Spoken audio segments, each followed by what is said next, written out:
കുറേ ദിവസത്തെ സദ്യയുടെ ബഹളങ്ങളൊക്കെ കഴിഞ്ഞാൽ നമുക്കൊന്ന് സിമ്പിളായിട്ട് ചോറുണ്ണാൻ തോന്നില്ലേ? ആ സമയത്ത് ഞാൻ ഉണ്ടാക്കുന്ന ചമ്മന്തിയാണിത്. രുചിയിലും ഇൻഗ്രീഡിയൻസിലും ഒക്കെ വ്യത്യസ്തനാണ് ഈ ചമ്മന്തി. നമസ്തേ, ഞാൻ ധന്യ. ഇത് വെജ് കേരള. എല്ലാ പുതിയ സബ്സ്ക്രൈബേഴ്സിനും വെൽക്കം. എല്ലാവരും ഓണം ശരിക്ക് ആഘോഷിച്ചു എന്ന് വിചാരിക്കുന്നു. പിന്നെ ഇനി സബ്സ്ക്രൈബ് ചെയ്യാത്തവരുണ്ടെങ്കിൽ സബ്സ്ക്രൈബ് ചെയ്യാൻ മറക്കല്ലേ കേട്ടോ. ഇനി വീഡിയോയിലോട്ട് പോകാം.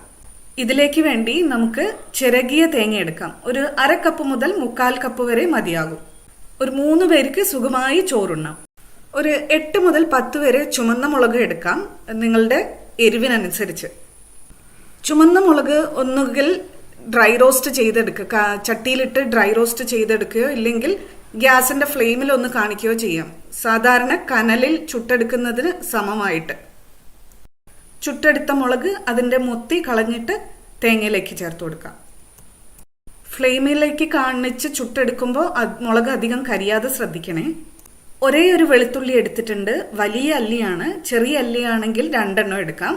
അതും ഇതേപോലെ തന്നെ കനലിൽ കാണിച്ച് ചുട്ടെടുക്കുകയോ അല്ലെങ്കിൽ ഡ്രൈ റോസ്റ്റ് ചെയ്തെടുക്കുകയോ ചെയ്യാം. തേങ്ങയിലേക്ക് ചേർത്ത് കൊടുക്കാം. വെളുത്തുള്ളി ഒരു 8-10 സെക്കൻഡ് നേരം മാത്രം ഫ്ലെയിമിൽ കാണിച്ചാൽ മതി. ഇനി റോസ്റ്റ് ചെയ്യേണ്ടാത്ത ഇൻഗ്രീഡിയൻസ് ആണ് ചേർത്ത് കൊടുക്കുന്നത്. ഒരു തണ്ട് കറിവേപ്പില ചേർത്ത് കൊടുക്കാം. ഒരു ചെറിയ നാരങ്ങ വലുപ്പത്തിലുള്ള പുളി ചേർത്ത് കൊടുക്കാം, കുരുവും നാരും ഒക്കെ കളഞ്ഞിട്ട്. 4-5 ചെറിയുള്ളി ചേർത്ത് കൊടുക്കാം. അത് ചെറുതായി അരിഞ്ഞിട്ടുണ്ട്, പെട്ടെന്ന് അരഞ്ഞു കിട്ടാൻ വേണ്ടി. അടുത്തതായി നമുക്ക് ഒരു 5 മുതൽ 8 വരെ കുരുമുളക് മണികൾ ചേർത്ത് കൊടുക്കാം. ഇതൊരു പ്രത്യേക ടേസ്റ്റ് തരും നമ്മുടെ ചമ്മന്തിക്ക്. എന്നാൽ എരിവ് കൂട്ടേയില്ല. ഇനി നമ്മുടെ ടേസ്റ്റിനനുസരിച്ചുള്ള ഉപ്പും കൂടെ ചേർത്ത് കൊടുക്കാം.